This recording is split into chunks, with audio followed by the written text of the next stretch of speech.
चलिए गाइस बात करते हैं HAL यानी कि हिंदुस्तान एरोनॉटिक लिमिटेड की, BDL यानी भारत डायनेमिक लिमिटेड की, BEL यानी भारत इलेक्ट्रॉनिक लिमिटेड की। इतना ही नहीं, हम डाटा पैटर्न की भी बात करेंगे, Mazagon dock ship builder, garden reach ship builder और कोचिंग शिपयार्ड की भी बात करेंगे, क्योंकि अभी एक ऐसी बड़ी खबर निकल के सामने आ रही है जो तुमको ऊपर से लेकर नीचे तक हिलाकर रख देगी। बट इस खबर की खासियत यह है कि ये खबर तुमको क्लियर भी करेगी कि अब क्या होने वाला है इन कंपनीज में, क्योंकि ये कंपनीज डिफेंस सेक्टर से बिलोंग करती हैं।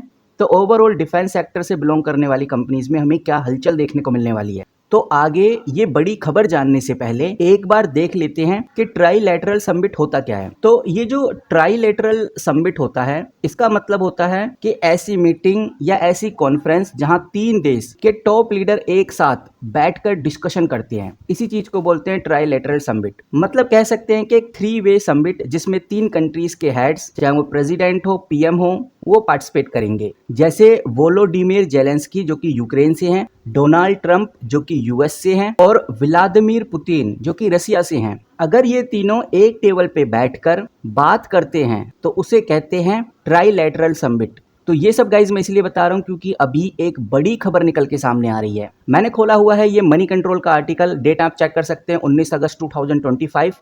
अब खबर ये निकल के सामने आ रही है कि रसिया और यूक्रेन का जो वॉर है उसके सीज फायर की पॉसिबिलिटी अब स्ट्रांग हो रही है। सीज फायर यानी कि रसिया और यूक्रेन अब वॉर खत्म करने वाले हैं। ऐसा इसलिए क्योंकि डोनाल्ड ट्रंप जो कि US प्रेसिडेंट हैं, उन्होंने यूक्रेन के प्रेसिडेंट जेलेंस्की के साथ व्हाइट हाउस में मीटिंग की है और उससे पहले ट्रंप ने पुतिन यानी कि रसिया के प्रेसिडेंट से अलास्का के अंदर मीटिंग की थी। तो अब जगह जगह मीडिया आर्टिकल्स में एक बात हो रही है, वो है ट्राइलैटरल समिट की। ट्रंप ने कहा है कि वो जल्द ही ट्राइलैटरल समिट करने जा रहे हैं। इसके अंदर वो खुद होंगे, जेलेंस्की होंगे और पुतिन भी होंगे। ट्रंप ने सीधा बोला है कि मुझे सीज फायर पसंद है, मुझे चाहिए कि ये लड़ाई रुक जाए। तो अभी तक हमें एक बात समझ में आ गई कि ट्रंप पूरी प्लानिंग में है कि रसिया और यूक्रेन का जो वॉर चल रहा है ये रुक जाए, सीज फायर हो जाए। लेकिन जो इसका इम्पैक्ट है वो हमें समझना चाहिए। अगर सीज फायर या कोई पीस डील साइन होती है तो जियोपॉलिटिकल टेंशन कम हो जाएगी और जो वॉर रिस्क था वो भी कम हो जाएगा। तो फिर क्या होगा? तो होगा डिफेंस कंपनीज के जो ऑर्डर हैं उनका जो ग्रोथ प्रोस्पेक्टस है वो भी कम होने लगेगा, ऐसा लगता है इन्वेस्टर्स को। और इसी लगने को बोलते हैं स्पेकुलेशन। और इसी स्पेकुलेशन की वजह से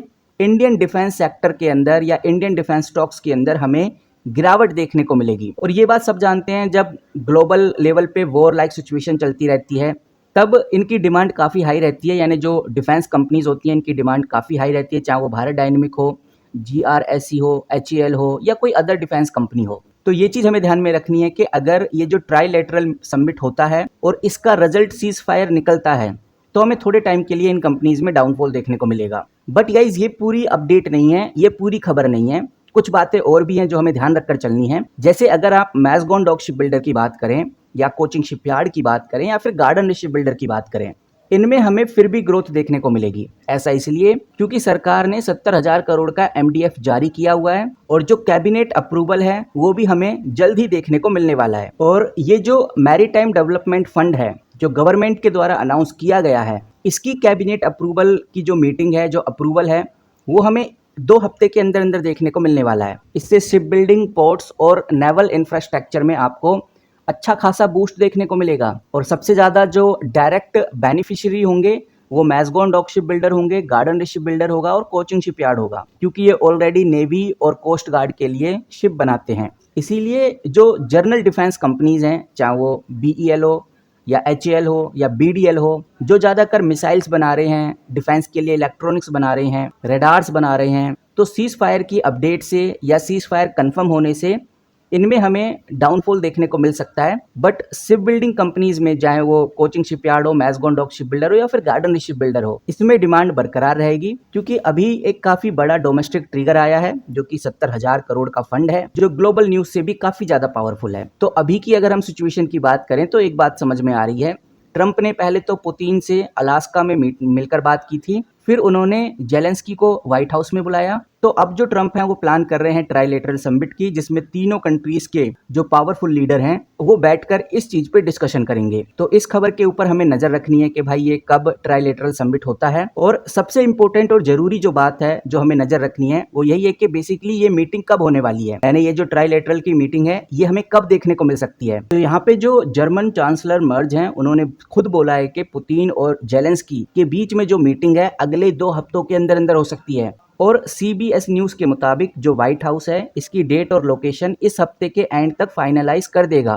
तो ये सारी हलचल हमें इस 1 या 2 हफ्ते के अंदर अंदर देखने को मिलने वाली है, चाहे वो coaching shipyard, garden reach shipbuilder या मैज़गॉन डॉक शिपबिल्डर, यानी कोचिंग शिपयार्ड से रिलेटेड जो अपडेट है कि मैरीटाइम फंड डेवलपमेंट का जो कैबिनेट अप्रूवल है वो भी 1 हफ्ते के अंदर अंदर आने वाला है, और ये जो ट्राइलेटरल मीटिंग है ये भी 1 हफ्ते के अंदर अंदर हमें देखने को मिल जाएगी, जिससे इंडियन डिफेंस कंपनी 2 तरफा बटेगी। एक शिप बिल्डिंग में ग्रोथ हमें देखने को मिलेगी, HAL, BEL और BDL जैसी कंपनीज में हमें डाउनफॉल देखने को मिलेगा। लेकिन एक जो सबसे इंपॉर्टेंट बात है जो ध्यान में रखकर चलनी है कि अगर डिफेंस कंपनीज फिर भी तेजी में रहें, यानी कि आने वाले अब 4-5 दिनों में डिफेंस कंपनीज तेजी में रहें, डिफेंस स्टॉक्स तेजी में रहे, फिर इस चीज को कैसे देखा जाएगा इसको भी समझ लेते हैं। देखो, अगर रसिया और यूक्रेन के सीज फायर की खबर चल रही है, हर जगह ये बोला जा रहा है कि भाई सीज फायर हो सकता है, फिर भी इंडियन डिफेंस कंपनीज, चाहे वो भारत डायनेमिक हो, गार्डन रिच शिपबिल्डर हो, गार्डन रिच शिपबिल्डर को अलग कर देते हैं, चाहे वो भारत डायनेमिक हो, HAL हो या फिर कोई और कंपनी हो, डाटा पैटर्न हो, इनमें फिर भी तेजी रहती है। तो इसका मतलब साफ है, सबसे पहले तो अगर Mazagon dock shipbuilder, garden reach shipbuilder या कोचिंग शिपयार्ड में तेजी रहती है तो सब जानते हैं कि भाई मैरीटाइम डेवलपमेंट फंड जो कि 70,000 करोड़ का है उसका कैबिनेट अप्रूवल आ चुका है, तो इनमें तेजी आ सकती है बिकॉज इनको लेकर पॉजिटिव खबरें हैं। इसके अलावा अगर हम HAL की बात करें, BEL की बात करें, BDL की बात करें, अगर ऐसी कंपनीज में भी तेजी हमें देखने को मिलती है सीज फायर के बाद भी, तो ये कोई बड़ी बात नहीं रहेगी बिकॉज हर कोई जानता है कि इन कंपनीज के ऊपर already long term order book है, 5 से 7 साल का विजिबिलिटी है इनके पास। मतलब कि बहुत सारे इन्वेस्टर्स को ये बात लगती है कि चाहे ग्लोबल वॉर कूल क्यों ना हो जाए, लेकिन इंडियन का जो डिफेंस स्पेंडिंग है वो स्टेबल रहेगा और राइज होता रहेगा। और सीज फायर का मतलब सिर्फ ये है कि वॉर थोड़े टाइम के लिए ठंडा हो जाता है, लेकिन ग्लोबल और रीजनल लेवल पर जैसे ताइवान टेंशन है, साउथ चाइना सी है, मिडल ईस्ट है, ये टेंशन कभी खत्म नहीं होने वाली और डिफेंस डिमांड हमेशा हाई रहने वाली है। और इंडिया आज के टाइम पे आप अच्छे से जानते हैं मेक इन इंडिया को सपोर्ट कर रहा है,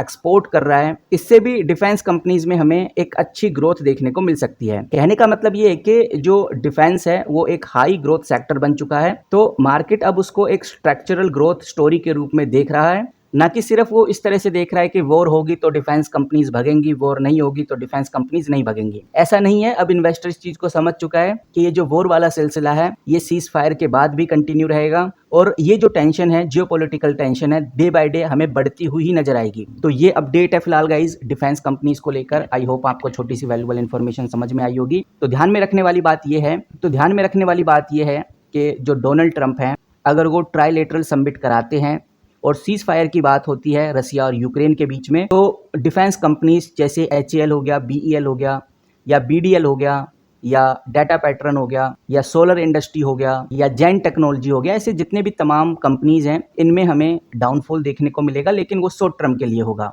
वहीं कुछ कंपनीज ऐसी भी रहेंगी जैसे मैज़गॉन डॉक शिपबिल्डर, कोचिंग शिपयार्ड और गार्डन रिच शिपबिल्डर, इनके ऊपर ज़्यादा इम्पैक्ट देखने को नहीं मिलेगा। इसके पीछे का बड़ा रीज़न ये है कि डोमेस्टिक लेवल पे इनको लेकर काफ़ी पॉजिटिव न्यूज़ है। 70,000 करोड़ का MDF फंड हमें देखने को मिल रहा है, जिसकी कैबिनेट अप्रूवल भी हमें जल्द ही देखने को मिलने वाली है। बाकी आप कैसे देख रहे हैं डिफेंस कंपनीज को, कमेंट करके जरूर बताइए। और अगर आप डिफेंस सेक्टर से जुड़े हुए हैं तो ये चैनल आपके लिए बहुत इंपॉर्टेंट रहने वाला है। जितनी भी इंडियन डिफेंस कंपनीज हैं उनको लेकर जो अपडेट्स होती हैं, जो खबरें होती हैं, वो हम आपको इसी तरह से प्रोवाइड करते रहते हैं।